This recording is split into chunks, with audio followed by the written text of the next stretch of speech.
This program is brought to you by Grand Valley State University. Thank you, Gleaves, for that generous introduction. I could spend half of my evening telling you about friends and colleagues who have spoken to me through the years of Grand Rapids and Holland. This is my first time, and I'm delighted to be here. I'm honored. I'd like to begin this evening with a question. How many of you have been to the Lincoln Memorial? Almost everyone. I want you to get in touch perhaps with the first time you were there, maybe as a school child. So many school trips go to Washington. Or maybe recently you were there, maybe with children or grandchildren. The Park Service visitors tell us it is the second most visited place in Washington, second only to the Vietnam Memorial, but I suspect last year, which was the Lincoln Bicentennial, it may have been the most visited place in Washington. You recall how you walk up those steps and the first thing you see is that tall, 29-foot-high Daniel Chester French statue of Lincoln. Someone told me a few days ago she went as a child and wanted to get into Lincoln's lap. Then you walk into what I call that temple space in a very noisy city. All of a sudden, everyone becomes quiet. If you turn to the left, carved on one panel is the Gettysburg Address. If you turn to the right, carved on three panels in Indiana limestone, is the second inaugural address. Now tonight's going to be very interactive, so I want to ask you if you'd be willing, just a few of you, to speak out. What was the feeling that you had when you were there a long time ago or perhaps recently? Would anybody be willing to just give voice to that feeling? Reverence. Reverence? The eyes. The eyes? Memorable. Memorable. Memorable. Awestruck. Well, those words pretty much pick up the feelings that we have. Some people have answered that question to me with tears in their eyes. Reverence, memorable, awestruck. The reason that I have set out to write my books about Lincoln, and especially this new biography, is my conviction, however, that awe is not necessarily the same thing as understanding. You and I might go to a musical concert and we might feel, my goodness, this music really did something for me, but that doesn't necessarily mean we understand it. When I was a student at UCLA, I sang in the a cappella choir. It was directed by Roger Wagner, who was the founder of the Roger Wagner Chorale. It was a remarkable experience. In our junior year, we sang Bach's St. John's Passion. And when it was over, Wagner, in his typical way, said, now next year we're going to do something more difficult. Beethoven's Missa Solemnis.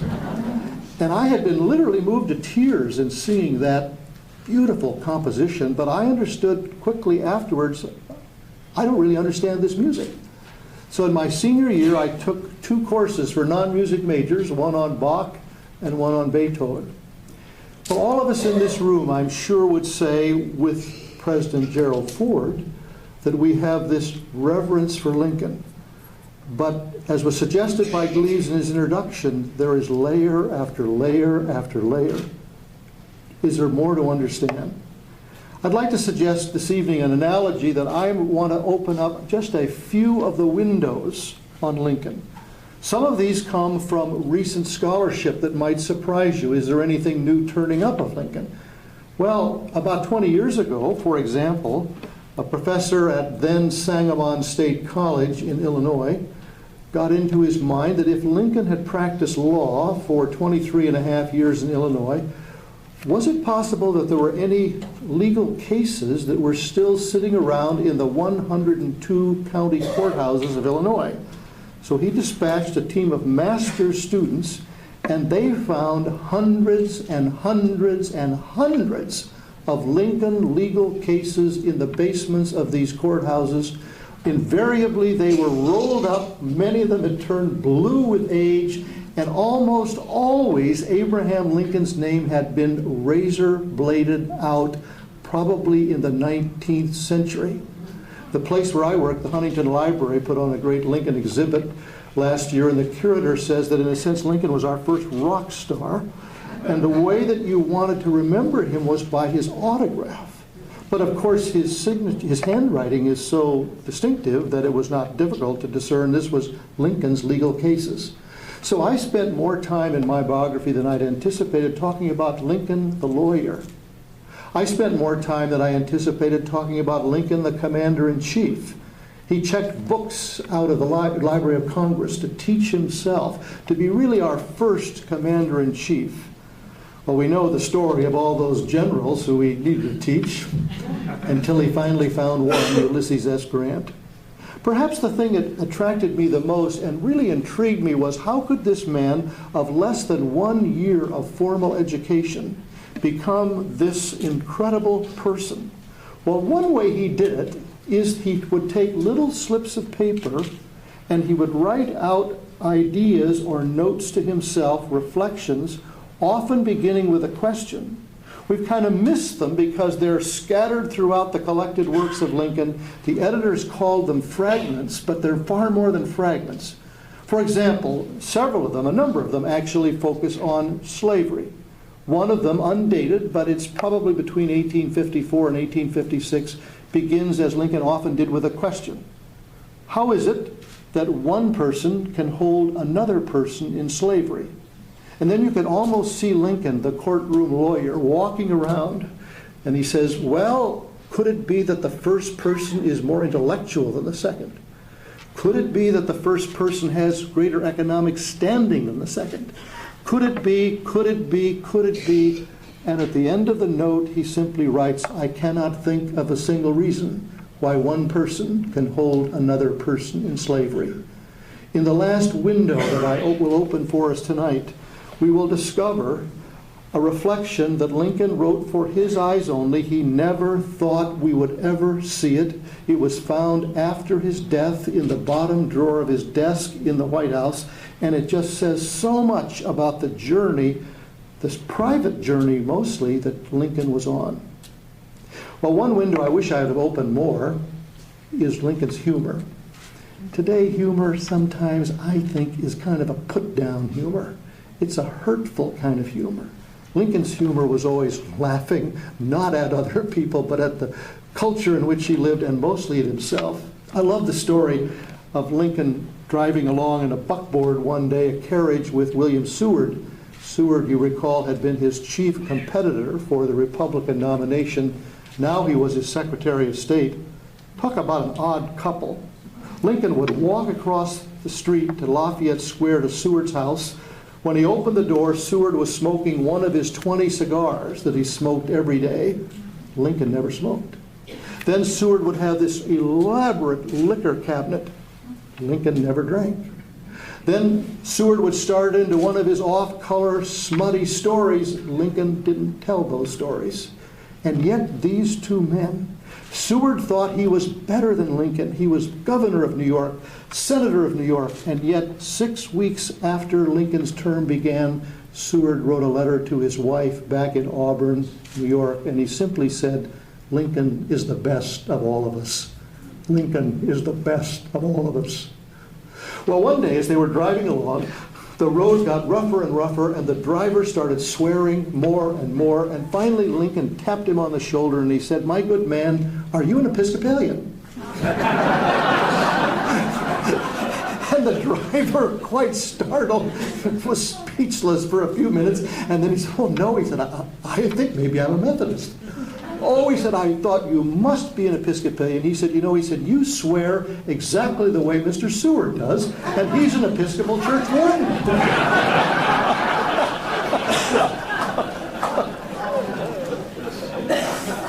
Well, the first window I want to open tonight is Lincoln the politician. There's no real contradiction between Lincoln as a man of great ideals. I try to discern the interior moral compass that's in him, the fact that he's a very shrewd politician. But if you'll take the handout that is given to you as you came in, the first selection is the first campaign that Lincoln ever participated in. Barely 23 years of age. You remember he was born in 1809 in Kentucky, moved in 1816 to Indiana, where he lived for 14 years, and then in 1830 he crossed the boundary into Illinois, stayed with his parents a bit, and then went off on his own to the tiny little village of New Salem. I had a lot of fun last year. My publisher said, I think you should speak in Chicago on February 12th, so I spoke at the Newberry Library, and I had fun telling the Chicagoites that when New Salem got started, they thought they had a much better future than Chicago. Because when Lincoln arrived, New Salem had 125 residents, and Chicago had 60. And they were going to navigate that Sangamon River, and Chicago was sort of sitting up there, isolated in the boonies up there, you know. And so this is their future. Well, I think some people suggested Lincoln run for office. He could represent their interests. And the way you announced your candidacy was in the newspaper.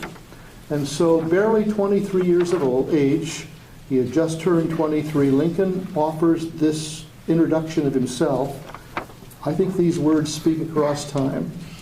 Every man is said to have his peculiar ambition.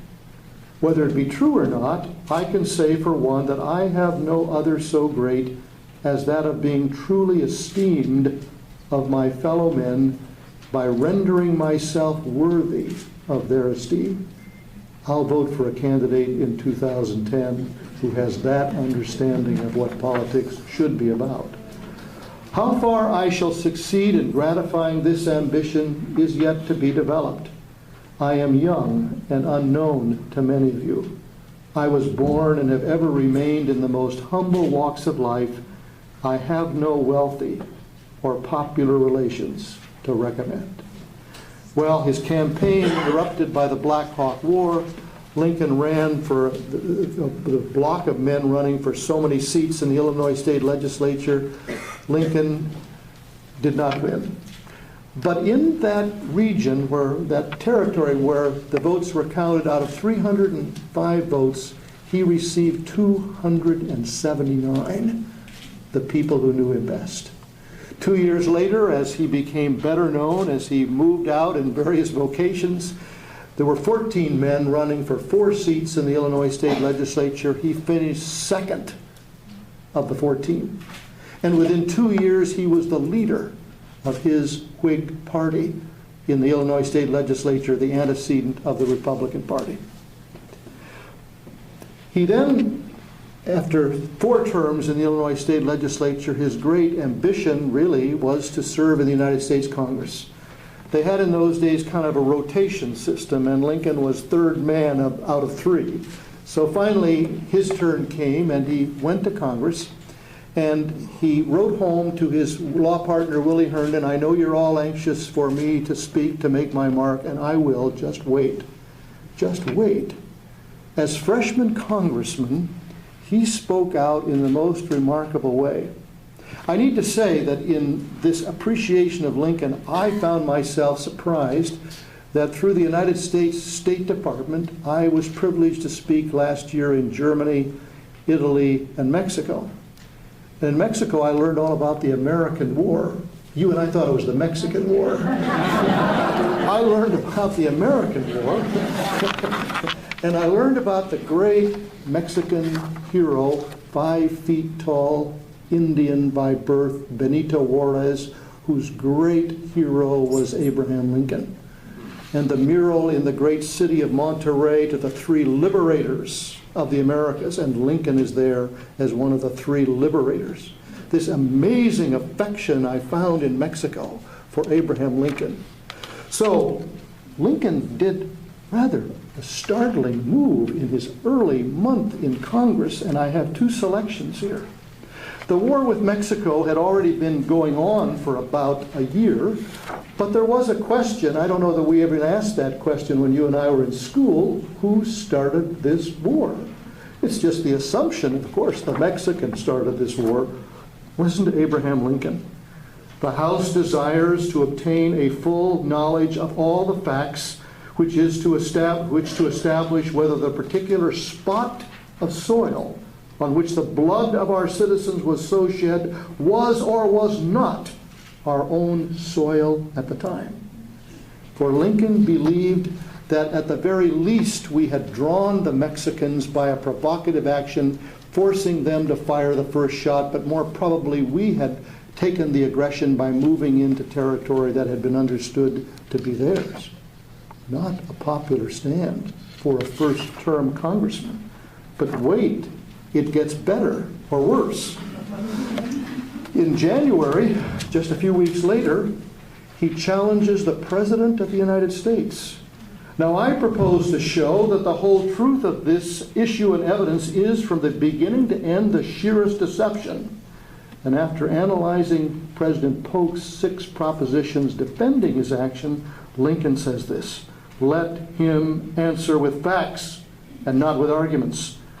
And it's interesting, Lincoln was so imbued with precedent, not simply as a lawyer, but he so loved the precedent of American history. Let him remember he sits where Washington sat, and so remember, let him answer as Washington would answer. In escalating rhetoric, Lincoln concludes, "I more than suspect already that he is deeply conscious of being in the wrong, that he feels the blood of this war, like the blood of Abel, is crying to heaven against him." That may not have been the Abraham Lincoln you studied in school. Lincoln found himself in a terrible dilemma. It's almost a current dilemma. He said, "Well, then you don't support the troops." He said, "No, I support the troops. I'm against the policy. I'm against what we have done." And I have discovered that Ulysses S. Grant, who is my next biographical project, fought bravely in the Mexican War, but at the end of his life, in his memoirs, he said, "This was the most immoral war our nation has ever fought. I am deeply embarrassed by it." Well, this was not exactly a speech by Lincoln engendered to win friends, and quickly this speech back home engendered all kinds of criticism. Even his partner offered this criticism. Lincoln came back. Yes, it was a rotation system, but he was told, "Thank you, you will never be elected to political office again." And the Whig who followed him was defeated for political office to the Democrat, and Lincoln assumed part of the blame for his role in this. But remarkably, Lincoln moves forward, losing one bid for the Senate in 1855, debating Stephen Douglas in 1855, and winning by losing. There was a gerrymander system in Illinois. We don't have that anymore. So that actually Lincoln had won the popular vote. But you may recall that the Senate was the one who elected a senator until 1912. And so the gerrymandered system allowed the Democrats to outvote the Republicans, even though they had less votes, popular votes, and Lincoln lost again. But then Lincoln is elected President of the United States. He stays for a long time in Springfield. It's a 4-month time. We moved it up in Franklin Delano Roosevelt's second term to January 20th, and he prepares to leave. It's a remarkable scene. He goes to the train station in Springfield on that rainy February 11 morning. He has told the press that there will be no speech that day. As he walks into the depot, the newspaper correspondent, an immigrant from the New York Herald, is there, and he says Lincoln is so overcome with emotion he cannot even speak. You can see the tears rolling down his cheeks as his dearest friends say goodbye to him. But as he steps outside, there are 1,000 people waiting for him. And speech goes forward. It's sometimes been suggested that Lincoln might have prepared this speech. I don't think so. I think this speech is positively spontaneous, and I'll tell you why as we read it together. But let me say this to you. When I spoke in Berlin at the John F. Kennedy Institute, a part of the Free University, last April, the largest American studies program in Europe, afterwards we went out to dinner in Berlin to an Italian restaurant. And I was sitting next to a young German graduate student, and he said to me over dinner, "You know what my favorite Lincoln speech is?" And I said, "No." He said, "It's the farewell address to Springfield." And then he said it to me from memory in his second language. My friends, no one in my situation can appreciate my feeling of sadness at this time. Lincoln always was wary about sharing his feelings. He distrusted emotion and trusted reason, but this time he allows his feelings, because I don't think he was prepared to come forth. To this place and the kindness of these people, I owe everything. Notice the simple sentences. I now leave, and these words, not knowing when or whether ever I may return, with a task before me greater than that which rested upon Washington. Is he greater than Washington? Absolutely not. No way. He understands that the task is greater than Washington. Well, Washington had a great task to lead this nation to its birth, but Lincoln understands that the task he is encountering will be even greater. And now listen to these words. This is not something people were ready or used to hearing. Without the assistance of that divine being, whoever attended him, I cannot succeed. With that assistance, I cannot fail. Trusting in him who can go with me and ever remain with you and be everywhere for good, let us confidently hope that all will yet be well. To his care commending you, as I hope in your prayers you will commend me. And the audience in that day, it's hard to understand how this could happen today, but it happened then. You know what their response was? We will pray for you. We will pray for you. When Lincoln got off the train in Rochester, New York, he rested on the Sabbath, and as he checked into his hotel room, he looked out the window, and here was this huge sign on the YMCA, we will pray for you. Amazing. Well, how did Lincoln rise? I believe that Lincoln distinguished himself from some very able peers by his gift of public speaking.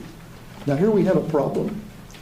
I am terribly worried about our culture. We have a modern shibboleth. It's only words. I think we are devaluing words in our society. We are devaluing the beauty of the English language in our society, the care by which we should approach this. Someone told me at a previous stop that they had a contest for children in art, and that the children would write their name on the back, and they couldn't read the writing. So this year the teacher decided that none of the children would write their names, and she would, because the children couldn't write anyway. Well, we sometimes might want to think that Lincoln was simply a genius. Even though he had but 1 year of formal education, he had this gift. You know the story. I used to ask people if they believed this, but I don't ask it anymore because it was too disconcerting to hear the results. I'll ask it, but don't put up your hand. Do you believe that Lincoln wrote the Gettysburg Address on the back of a flap of an envelope on the train to Gettysburg? Don't put up your hand. That story was told by a sentimental novelist at the beginning of the 20th century. She sold it as a book, The Perfect Tribute. She made it into a movie. She said that her son was told this by his teacher, who was told this by his father, who was told that by Edward Everett, who was on the train to Gettysburg, and he was not. And that became required reading in English for 25 years in the United States of America. What I want to suggest is that Lincoln, and I love to say this to students, I'm not sure how many students, maybe you're sitting in the back, there are some students, there is no such thing as good writing. There's only good rewriting. I can tell when you've turned in a paper that was written at 2 o'clock in the morning, and I write on the front of it, this is a first draft, it's not really acceptable. Lincoln couldn't do what he did as a first draft.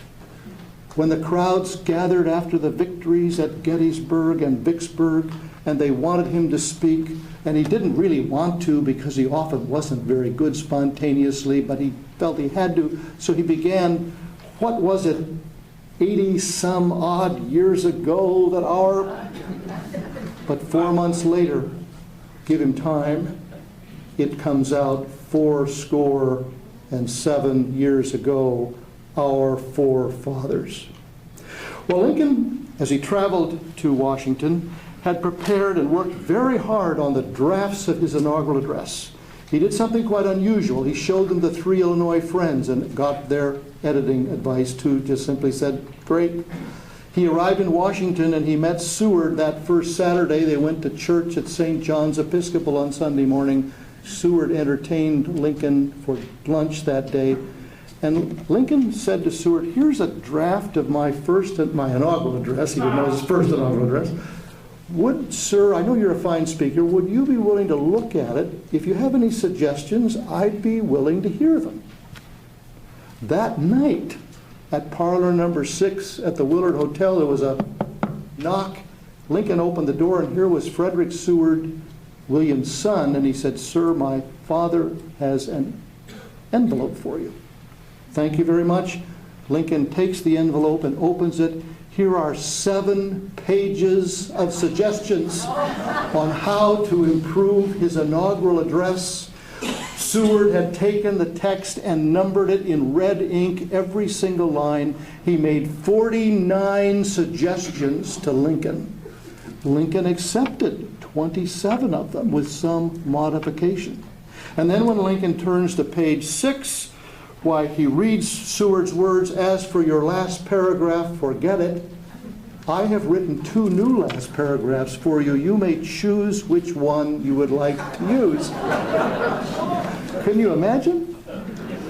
Well, Lincoln chose one of Seward's last paragraphs to be his final paragraph of his inaugural address. If you'll turn the page.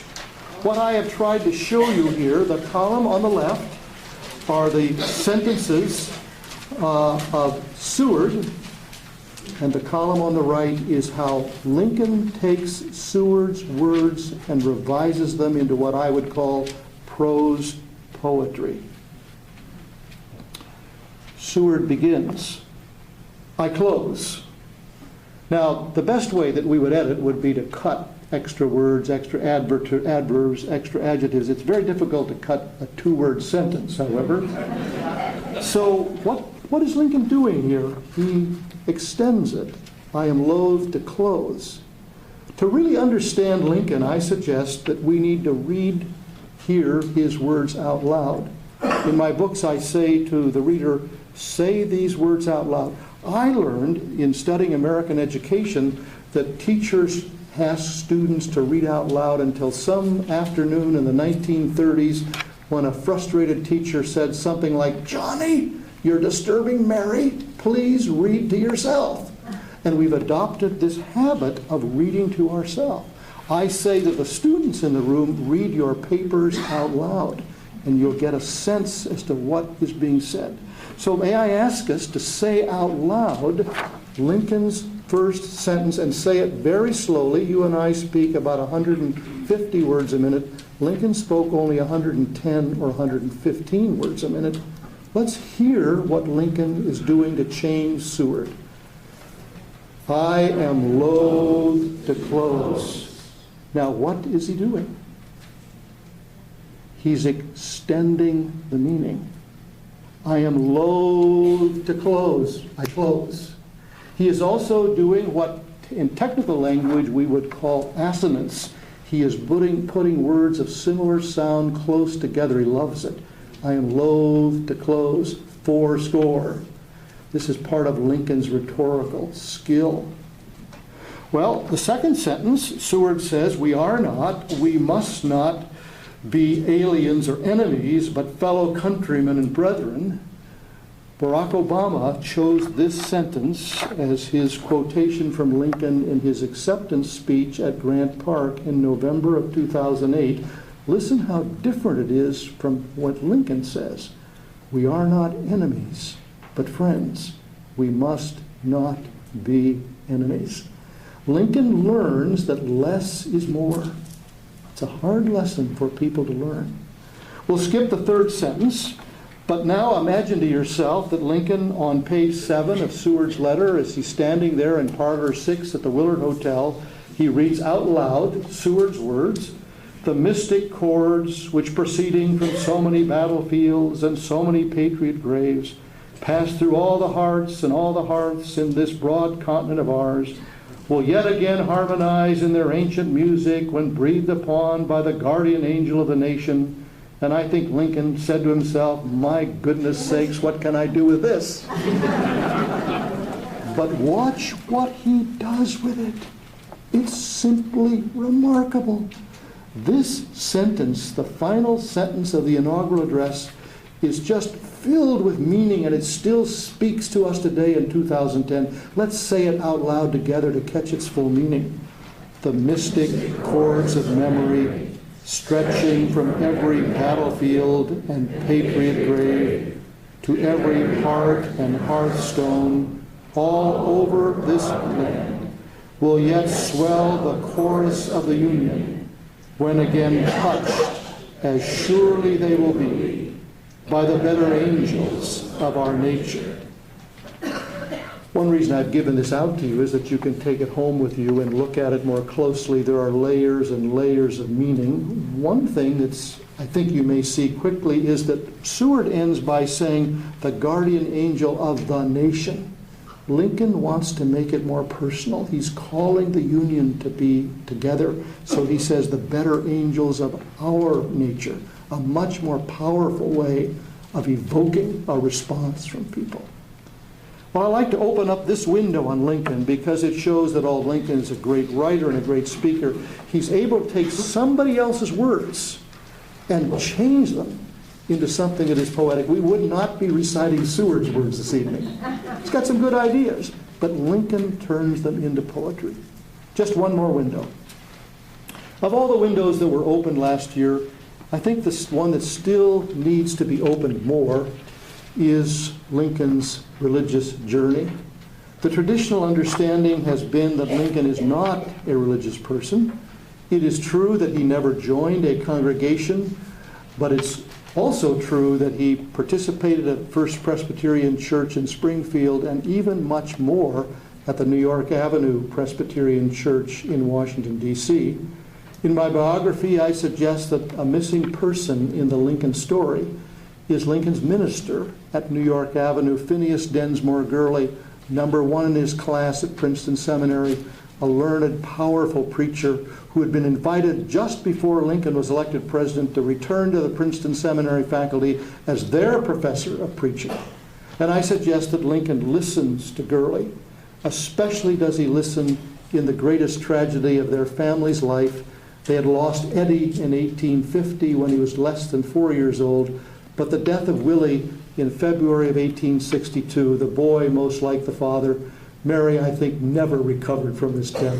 She wore her mourning clothes for 12 months. She wouldn't even allow Willie's children ever again to set foot in the White House, his friends, ever again to set foot in the White House, because these little boys, his playmates, reminded her of her son.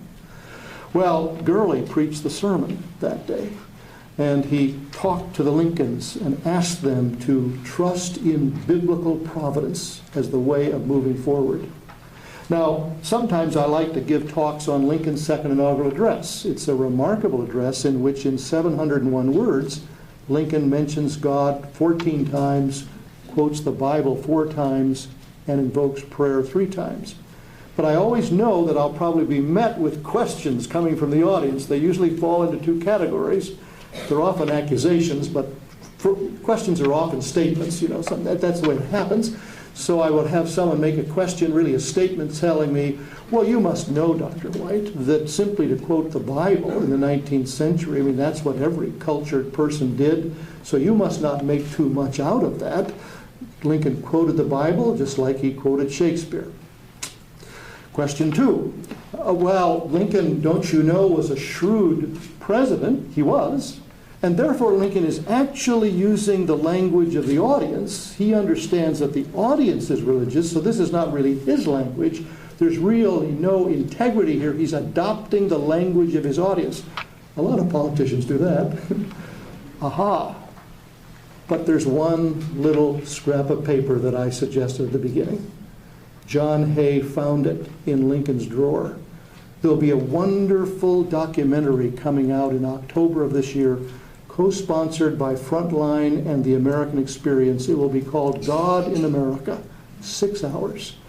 And 5 of those hours will be rather traditional figures in the story of God in America, but through the wonderful person who's doing hour 3, she and I are collaborating, and we're going to make Lincoln central in hour 3, and we're going to have what you have before you here central in that hour 3. For here, Lincoln, at some point, it's been debated whether it was 1862 or 1864, he sits down, takes a little piece of lined paper. There's no date on it. There's no title. This title was given by John Hay in 1872. I traveled to Brown University to hold that little piece of lined paper in my hands. And this is what Lincoln says: "The will of God prevails. In great contest, each party claims to act in accordance with the will of God. Both may be, and one must be, wrong. God cannot be for and against the same thing at the same time." The logical, lawyerly Lincoln at work here. In the present Civil War, it is quite possible that God's purpose is something different from the purpose of either party. And yet, the human instrumentalities, working just as they do, are of the best adaptation to effect his purpose. I am almost ready to say that this is probably true, that God wills this contest and wills that it shall not end.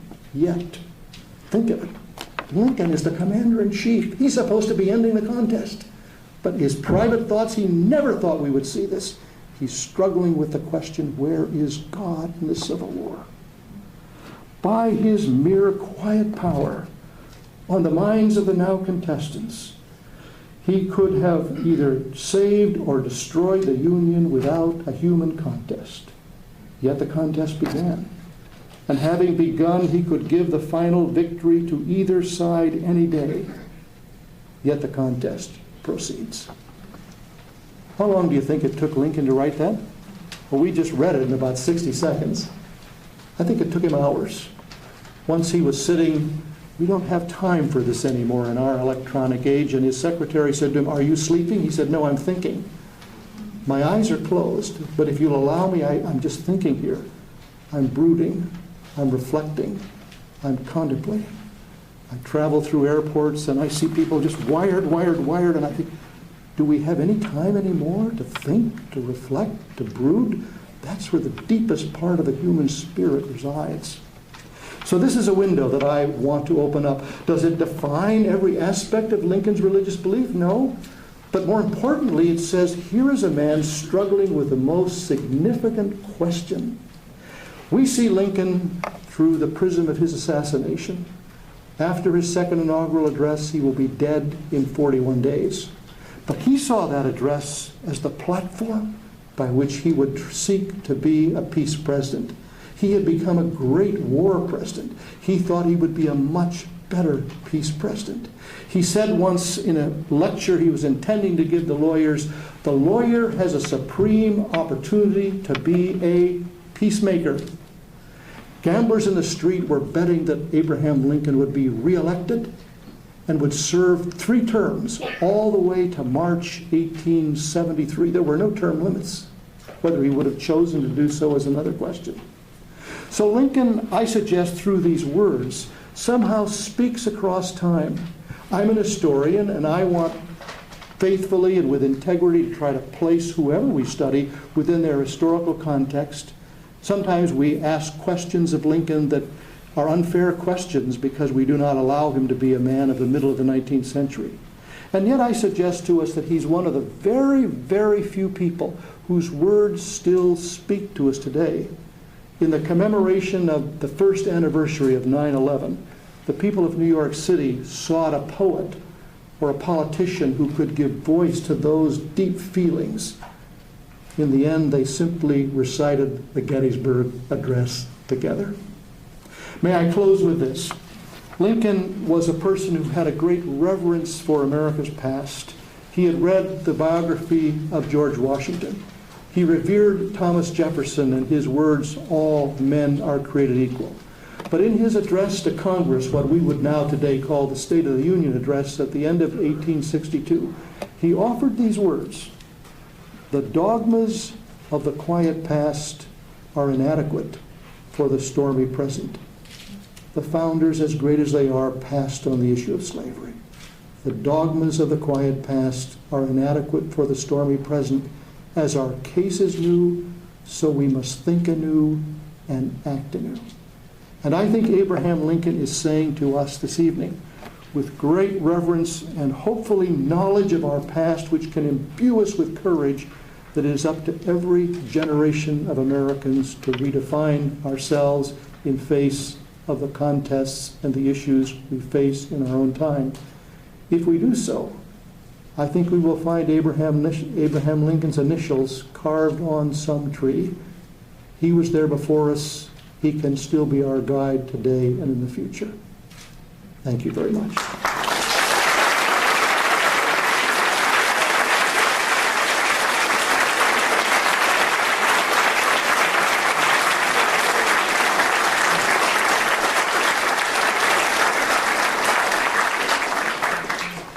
And now we have a generous amount of time for your comments and questions. I will repeat what anyone says so that we can all hear. Yes. How do you personally feel about the comparisons made between Abraham Lincoln and our current Commander-in-Chief? How do I feel about the comparisons made between Abraham Lincoln and our current Commander-in-Chief? I think when I began to hear these, I felt I wanted to read Barack Obama's two books. And I believe that Barack Obama has really tried to learn from Lincoln. I don't believe in any way he's comparing himself to Lincoln. So I think that, for example, he's got a terrific chapter on the Constitution in his second book. And he says towards the end of the chapter, "And then I am left with Lincoln." Because Everett Dirksen, Illinois senator in the 1950s, said, every politician wants to get right with Lincoln. So whether you're a Republican or a Democrat, a lot of people will say, give me a Lincoln quote for tonight. But it doesn't seem to go much further. So I think there's a real, the use of the Lincoln Bible, the train ride, having his event at the Lincoln Memorial, I think there's something very real there. But I don't think there's a comparison. I think there's an attempt to learn. Obviously, the Illinois factor is very real, too. And the criticism that both came to office with relatively little experience. Yeah.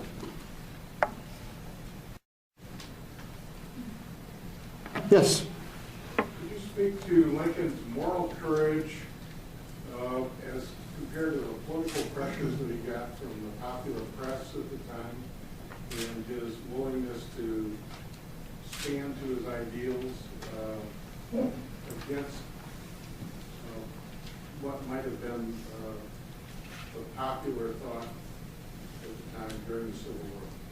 Could I speak to Lincoln's moral courage in light of the popular press of the time, in light of the incredible criticism? It's hard to, sometimes we forget that Lincoln was criticized greatly by members of his own party as well as others. I love the story that Lincoln would sometimes, this is a different White House, he would literally go out on the street and hail a newsboy and get some newspapers. He loved to read newspapers. And the story is told that one Sunday afternoon he's sitting around reading all these newspapers, and after about the seventh newspaper he says, "Lincoln, you are really a dog." So the question that really energized me was, how does this interior moral compass take shape? Lincoln convenes his cabinet before Fort Sumter, and every one of them but one says, do not attempt to resupply Fort Sumter. So then he calls in the leading generals, do not attempt to resupply Fort Sumter. It would take us 12 months, and we'd have to raise 16,000 men to even make the attempt, and then it wouldn't be successful. And so Lincoln somehow is this, what I call an inner-directed person. He listens carefully with respect, but he somehow has his own interior moral compass to do what is right. Senator Charles Sumner was always on his case for trying to move more quickly on the emancipation of African Americans. And he said to him one day, Senator Sumner, he said, you and I are actually in the very same place in terms of our views. We're just operating by a different clock. Yes? Do you have any comments in addition how frustrated Lincoln was with his generals how he replaced them, and how he came to make those decisions. Do I have anything to say about how Lincoln was frustrated with his generals? People have, and how he made those decisions. People who have read my book have said, well, you didn't tell us enough as to why he didn't fire McClellan sooner. Well, one reason he didn't fire McClellan sooner was that McClellan was very much valued and appreciated by his troops. When McClellan had been demoted and then promoted, McClellan goes to the edge of the city as the troops are coming in from one more defeat, and when they see McClellan, they are just enraptured. They love this man. It's hard to understand why, but they did. But here's something about Lincoln. When Meade won the battle at Gettysburg, a tremendous victory for the North, Meade did not follow it up, and Lee took his badly wounded troops and day after day finally made a retreat. He got to the Potomac. The Potomac was flooded and he could not get over. And day after day he was stopped, and Lincoln was so frustrated by this. Why, Meade, don't you go after him? And finally, about 13 days after Gettysburg, Meade finally has a troop get to the Potomac River, and Lee had just passed over with his entire army. So Lincoln sits down and he writes this letter to Meade. And I'll tell you, he lets him have it from one barrel after another. But in the Lincoln papers, there is a letter to George Meade. And on the envelope it simply says, never signed, never sent. For Lincoln understood that if he would have sent that letter, he would have crushed that man who had won such a great victory. But in the very same moment, after Vicksburg, he writes a letter to General Ulysses S. Grant. And he starts out by saying, dear General Grant, I do not believe that we've ever had the privilege of meeting. I simply want to say to you that when you decided to take your troops into Mississippi, I thought you were wrong. When you went down, I thought that was a mistake. When you did this, I was convinced that was wrong. I simply want to say, General Grant, I was wrong, and you were right. Sincerely, A. Lincoln. Amazing. At least I think it's amazing. I'm struggling with the lights here, but yes. What do you think drove Lincoln to educate himself? What do I think drove Lincoln to educate himself? How unusual for the time. Boys went to school, if at all, in the winter months when they could not farm, when the fathers could spare them to do that. His own father did not encourage, not that it was against education, but a boy, the big strapping young boy who was spending his time reading, thankfully, Lincoln's stepmother affirmed what he was doing. And somehow Lincoln saw this. Did he see it as a way out to a larger world? I think reading often is an exercise of imagination, where we travel with Bunyan to England, where we go all these places that we can never go, especially in that world where we'll believe we'd never travel 25 miles from where we live. And he didn't do it just as a young person. I mean, there are young people who work very hard to do this. He did it all through his life. So when he came back from Congress thinking he'd never run again, heads out to the 8th Judicial Circuit, what does he do? But he buys himself a set of Euclid's Principles of Geometry.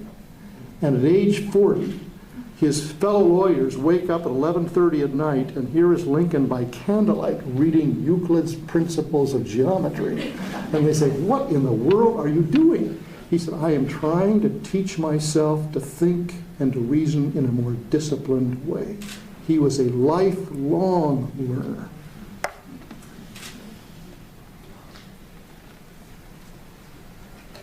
Yes? Can you speak about with Abraham Lincoln and his wife Mary, and how much she was responsible for some of his political ambition? Yes. I would like to speak about Abraham Lincoln and his wife Mary. Mary seems to have come in for a lot of bad press through the years, but especially recently, a lot of attacks upon her. Well, we know we can't get inside anybody else's marriage. I think they had a loving marriage. I think they had both a romantic marriage, but they had an intellectual marriage. Most girls of that era would have had 4 years of education. Her father believed in the education of his daughters as well as his sons.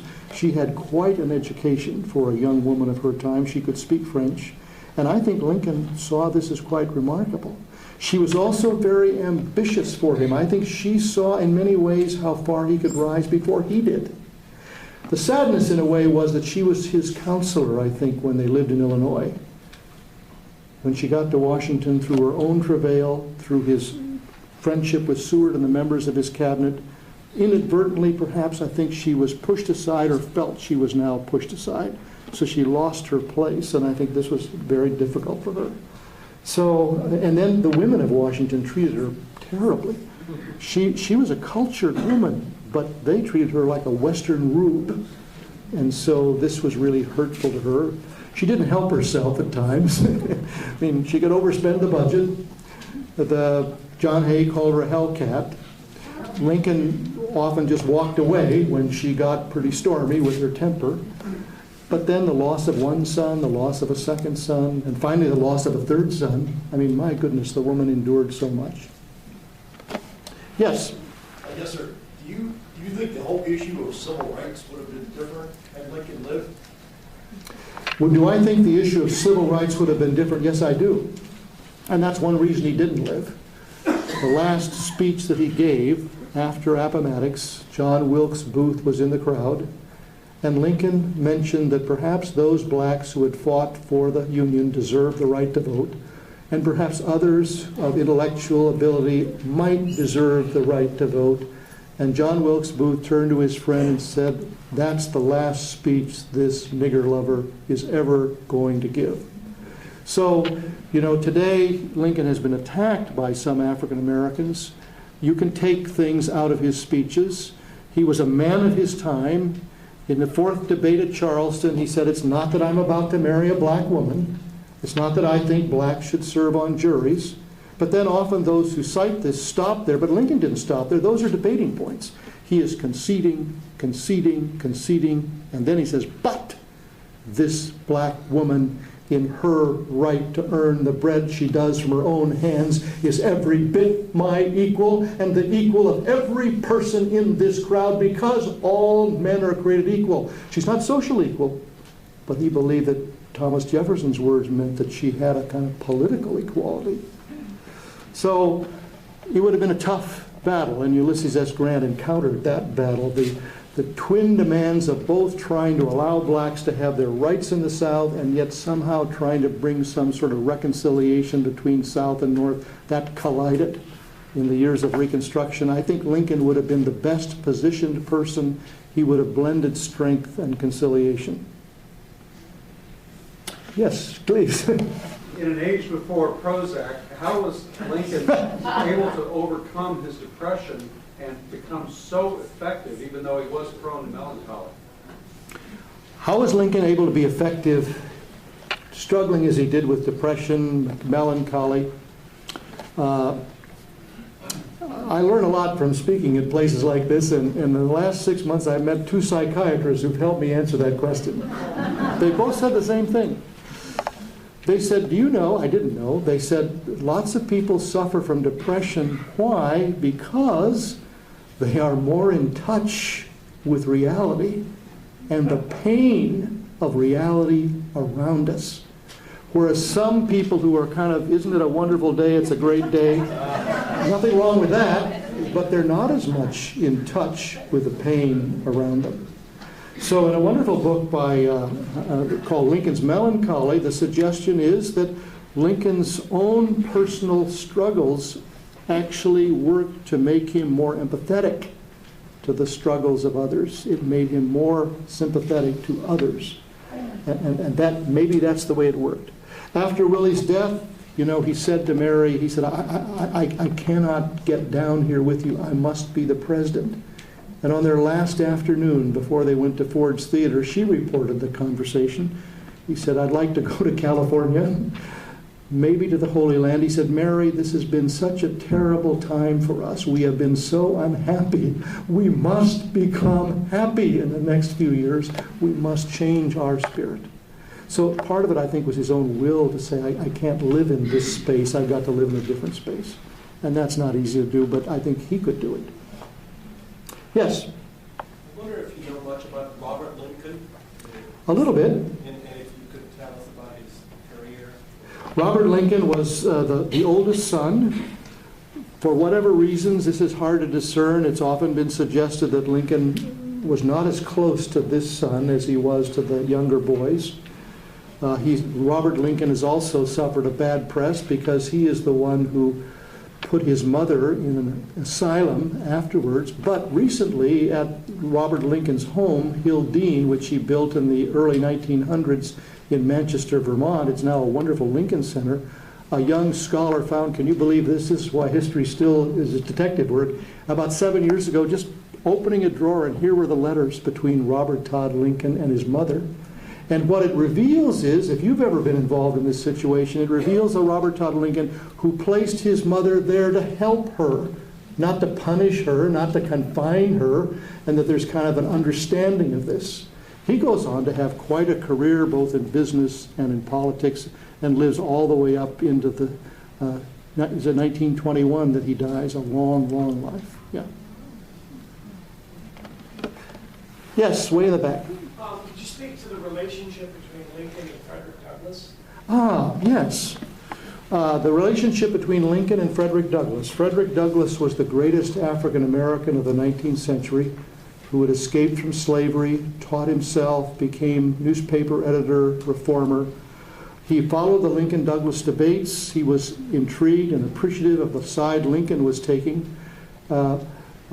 Stephen Douglas called Lincoln 39 times in the first two debates a nigger lover, over and over and over and over again. He called him this. But Frederick Douglass was very disappointed with Lincoln's first inaugural. It was too conciliatory towards the South. He was excited when the Emancipation Proclamation opened the door for black soldiers, but quickly disappointed. He had traveled recruiting these soldiers because he found that they were not being paid equally and not being treated fairly. So the general in charge, a white general, said, go and see Lincoln. He said, that won't happen. He said, try it. He arrived and put his card in. People waited days to see Lincoln. They all showed up. In 10 minutes, the door opened, and Abraham Lincoln stood up to greet Frederick Douglass. That Sunday afternoon in Philadelphia, Frederick Douglass told a crowd, I know how I am being treated by white people. I have never been treated with so little prejudice and so much respect as I was by President Lincoln. It's not that I necessarily agree with him on everything, but the next year, Lincoln, after the Emancipation Proclamation, called in Douglass and said, you can do something I can't do. We have got to get these slaves moving towards the Union lines. That's their only hope. You've got the network. You can make it happen. I can't. Douglass was there for the second inaugural address. He looked around him. He heard the crowd in the back, the African Americans who'd never been there before, start the chant 3/4 of the way through the address. Bless the Lord, bless the Lord, bless the Lord, bless the Lord. They understood what Lincoln was saying. Douglass wrote in his diary, this was not a state paper. This was a sermon. He then wanted to go to the inaugural ball or reception at the White House, but the old rules inadvertently were in effect, and he was turned away the first time by the police and the military. He got inside a second time, and they tried to push him out a window. And he said, tell President Lincoln that I'm here. The word went forward, and as Lincoln was standing in this huge crowd, Lincoln says in a loud voice, here comes my friend Douglass. Wow, the crowd quieted. He said, Mr. Douglass, I'd like to hear what you thought of my inaugural address. Oh, he said, no, Mr. President, there's far more important people here. No, I want to hear what you thought of my inaugural address. Mr. President, I thought it was a sacred effort. After Lincoln's death, Mary Lincoln sent to Frederick Douglass Lincoln's cane because she said, my husband thought of you as a dear friend. Now, in future years after Lincoln's death, Douglass would have mixed comments. You know, he was a white man's president, but on the other hand, he traveled faster and further on civil rights than any white person. So it's a complex relationship. I think Douglass helped teach Lincoln, and I think Lincoln showed respect to Douglass. That was too long an answer, but I... Yes? I've got a real challenge for you and for the rest of us. Okay. I've been flooded with mail lately, and it's this God in America that you're talking about, we're going to see. And several ex-senators, so forth, need me now to donate so we can fight this atheist and agnostic groups that actually, with their high-priced, well-paid lawyers, have recently won in a court that they want to start taking down the crosses in our federal military cemeteries. And I am mad. And most of us here, I think, are mad. But they feel we're infringing on their rights to have, and it's the Ten Commandments. They made them take it out of some city hall. We can't have the creature Christmas on public land. Can you enlighten us? What's your opinion? Well, you've said a lot here. Just to, that I want to make sure that people heard it. That the movement to take crosses, to have a kind of a anti-Christian, anti-religious stance. First of all, let's be clear about the First Amendment. The First Amendment has two clauses. The First Amendment was not ever intended to disenfranchise religion or the churches in America. It was embodied or enacted by people who had come from nations where a single church had been the established church. So it simply wanted to say there will be no one church that will be the established church. Even Thomas Jefferson in Virginia said, well, I'm an Anglican, but if I look around me, there's far more Baptists and Presbyterians. Why should there be a law establishing the Anglican church? That doesn't make any sense. That needs to be understood. On the other end of the spectrum, yes, we do live in a much more multicultural and multi-religious nation than Abraham Lincoln did. But I think that it's a difference between the separation of church and state and to say that there can be no relationship of religion and politics. The Christian faith, by its very nature, is not simply personal, it's public. And therefore, Lincoln, I think, interestingly, can be our guide. I think we can be respectful of those of different persuasions, but this is part of who we are as a nation. And Lincoln says it so very clearly. And so there is a place for religion in the public square. There is a place for children to be able to have clubs in public schools. Sometimes religion has been its own worst enemy when it's been intolerant or arrogant. But I think there is a place for this. And it's a complex question, but I think this would be to deny who we are and would really be to misunderstand the First Amendment. Yes? Yeah, I have a question that I don't know that I ever heard any discussion of. What was Lincoln's relationship with his vice president? Interesting news. Right. Well, vice presidents were very, very, very minimal role in that day compared to ours, or certainly the last 50 years. So Hannibal Hamlin changed his politics a lot in 4 years. He didn't have much of a role. He didn't even sit on a cabinet meeting. So he returned to Maine and sort of joined the Coast Guard during the 4 years. And they didn't have much of a relationship. And then the real question, which may never be answered, but I think it's probably pretty clear, that I don't believe that Lincoln selected Andrew Johnson as his vice presidential running mate. I think he probably said that what was called in 1864 the National Union Party, you select someone, and Johnson was in some ways a logical candidate because here was this Southern senator from Tennessee who had remained loyal to the Union, so he was a Unionist. So they selected Andrew Johnson. They didn't even know each other, and I don't think Lincoln had a hand in selecting them. And of course, no one imagined what might happen. Yes? Do you have any insights on his relationship with his father? Do I have any insights on his relationships with his father? This is a difficult one. The father's not a bad guy. The father has some of the characteristics of the son. Evidently, he had a gift of humor. There's been a debate on how successful he was. I think it's wrong to say he was not successful. He was a pillar of the Little Pigeon Baptist Church, helped build the church in Indiana, but he never appreciated the boy's intellectual curiosity or his desire to read books, and therefore he kind of resisted this. He also perhaps did something that was really inadmissible. boys, by the time they were 13 or 14, would begin to work on other people's farms, and they would return the money to the family, but the father would give 10% of the money back to the boy. It may be that he did not give the 10% back to the boy.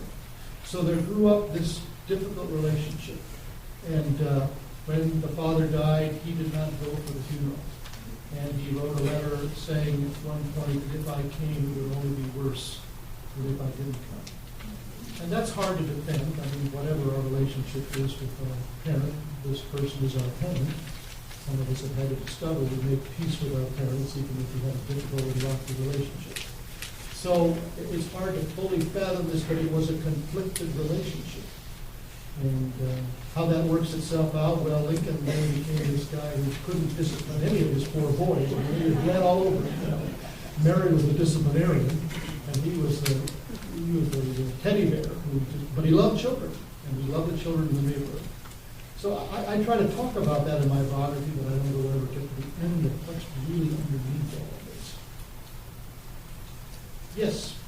Emily Todd Helms, the younger Yes. sister Yes. of Mary. Yes. How did she affect the marriage of Abraham and Mary? You're asking how did Emily Todd Helm, the younger sister of Mary, affect the relationship? Could you say more? Did you think she did affect it in a certain way? Or? She did. Pardon me? I think she did. In what way? After her husband was killed Yes. in the Battle of Chickamauga, Right. a general in Chickamauga, Yes. she faced a certain amount of social ostracism in Kentucky and Yes. moved to Indiana. Mhm. And at that point, having lost her husband and her home, was very vocal and anti-Lincoln for a time, was she not? She was, yes. Now, you know more than I do. I don't know. This is Mary's younger sister. How that affected their marriage. I mean, Lincoln had the difficulty that Mary's relatives were mostly Confederates. You know, and he had one living in the White House for a while. That was pretty difficult. But this was Lincoln, and he took a great deal of criticism for this. This didn't bother him. You know, this was family, and this was what Mary wanted to do, and he was going to support what she did. I haven't quite thought about how this might have affected their marriage. I mean, Mary and Abraham sometimes disagreed on political candidates they had through the years. Yes? With the founding of our country, it seems like we've had this balance of tug-of-war between federal and state government. Yes. With Abraham Lincoln, it seems like he's kind of tilted the balance towards the federal government. Yes. What's your viewpoint? How has that played itself out? Well, I don't like to talk about contemporary politics, but your question is an interesting one in the sense that you're raising this question of the balance between the federal and the state governments. What's really curious is the two parties have changed sides. The Republican Party was the party that favored a larger federal government. Why was that? Because Abraham Lincoln, as a young politician, believed that internal improvements was the only way this country was going to grow. And this could never be done by a town or a county or even a state. So the building of the Transcontinental Railroad, land grant, moral land grant act, this is something the federal government had to do. And so, in a sense, he's become criticized by people today, I learned, not simply by the sons of the Confederacy, but by libertarians in other parts of the country who argued that Lincoln was the beginning of this terrible imperial presidency. He was the beginning of big government. Now, you could argue that in any war, whether it's Lincoln, Woodrow Wilson, or Franklin Delano Roosevelt, almost naturally, the president who's the commander-in-chief, the power of the presidency is probably going to grow. But Lincoln did believe that there was a role for the national government, and when he came into office, the phrase was, the United States are. When he left office, it was the United States is. Robert E. Lee decided against the United States and for Virginia. He detested slavery. He was against secession. He decided to serve his state. But Lincoln had this incredible belief in the Union, Alexander Stephens, the vice president of the Confederacy who had served with Lincoln in Congress, said Lincoln's mystical religion was the Union. He believed the Union predated the founding of the United States. It was present in 1776, and the Union was always larger than the states. And that was part of his view that this federal government, aware that, the early fear that we didn't want a king or a monarch or a dictator, but in this huge country, you needed to have a federal government that had some power to move and build this country. One last question. Yes. The president seemed to be a humble person. He asked you to speculate a little bit. Had he been able to somehow see the magnificent memorial out there on the wall and that tremendous statue, what do you think his reaction would be? That's a great question. President Lincoln comes across as a humble person. What would he think of the Lincoln Memorial? This great marble statue on the wall. In a certain sense, isn't it? It's a little bit kind of odd. I mean, it's almost anti-Lincoln. I mean, we love it, and I love it because of what it means, but I mean, it's not exactly, or you go to the Lincoln birthplace in Kentucky, and it's, my goodness, it doesn't look like a humble birthplace at all.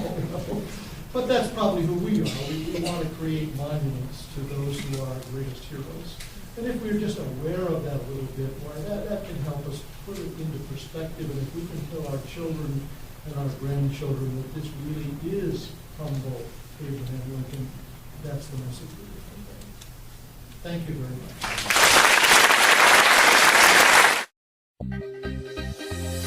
The preceding program is copyrighted by Grand Valley State University. Visit us at gvsu.edu.